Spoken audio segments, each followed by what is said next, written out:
Ja tu gribi justies labāk, enerģiskāk, lai tava dzīves produktivitāte būtu lielāka, lai tev būtu izturība un tev nebūtu jādara darbi tā kā piespiest, ka tu jūti, ka ir spēka izsīkums, tad pielieto šos 4 principus, kurus es jau vairākus gadus lietoju, un es varu pateikt to, ka tas reāli strādā, un tas arī tavā dzīvē nostrādās. Pirmais – augsta duša.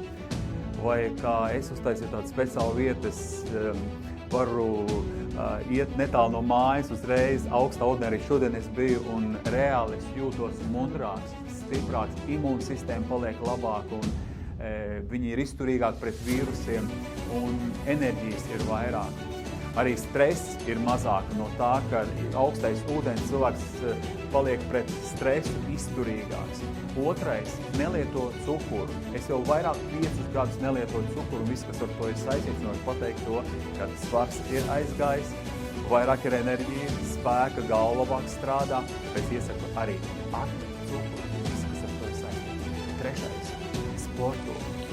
Varbūt atspiedies, pietupiens, 1,5 minūte.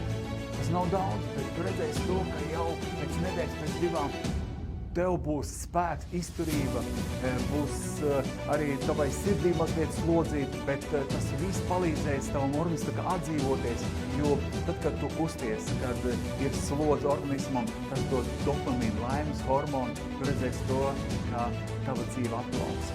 4. – siltais ūdens.